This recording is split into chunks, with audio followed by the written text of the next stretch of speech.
তখন হজরতে আদম আলাইহিস সালাম হরিণের দলকে বলতেছে, হরিণেরা, তোমরা যে আমাকে দেখতে আসছো, তোমাদেরকে কিছু মেহমানদারি করানো উচিত। তখন জান্নাত থেকে 3টা পাতা দিয়ে ঢাইকা, শরীরটা ঢাইকা হজরতে আদম আলাইহিস সালাম দুনিয়া আসছিলেন। আর ওই পাতার থেকে কিছু অংশ দিয়া পয়গম্বর আদম আলাইহিস সালাম হরিণদেরকে মেহমানদারি করাইছিলেন। সুবহানাল্লাহ, জোরে বল। ওই হরিণী যে পয়গম্বরকে দেখার জন্য আসছে, এ কারণে আল্লাহ তাআলা হরিণদেরকে 3টা নেয়ামত দান করছিলেন। সুবহানাল্লাহ, আস্তে করে না, জোরে কর। যত জোরে বলবেন গাছপালা হাসরের দিন সাক্ষী দিয়ে আল্লাহ পাকের জান্নাতে পৌঁছায় দিবে। একবার সুবহানাল্লাহ বললে জান্নাতে একটা ফল গাছের মালিক হওয়া যায়, সাথে সাথে আল্লাহ গুনাহ মাফ করে দেয়, মিজানের পাল্লার ওজনকে ভারী করে দেয়, আল্লাহ পাক নাজাত দিয়া জান্নাত দিয়া দেয়।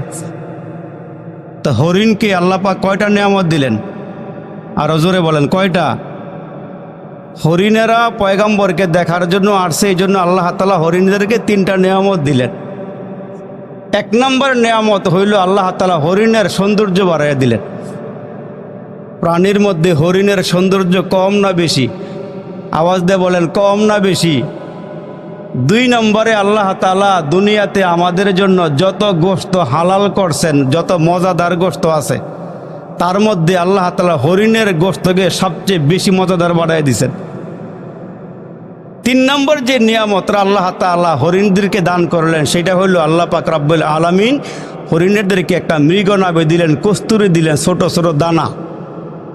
এই কস্তুরীর ঘ্রাণ একবার গায়ে লাগাইলে পুরো এলাকা মুখরিত হয়ে যায়। সুবহানাল্লাহ, জোরে বল। আমরা যে কস্তুরী লাগাই, এটা 14 নম্বর কস্তুরী।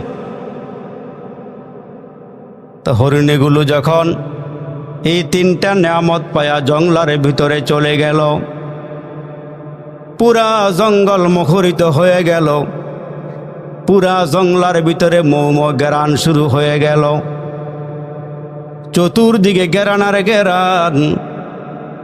অন্য হরিণীরা ডেকে ডেকে বলে, কিরে এত সুন্দর ঘ্রাণ কোথায় থেকে আসি? জঙ্গলার ভিতর থেকে এত সুন্দর ঘ্রাণ কোথায় থেকে আসি? পুরা জঙ্গলা ঘ্রাণে ভরপুর হয়ে গেছে, মৌ শুরু হয়ে গেছি। অন্য হরিণীরা ঘ্রাণ পাইয়া ওই হরিণীদের কাছে চলে আসছি। সুবহানাল্লাহ। যখন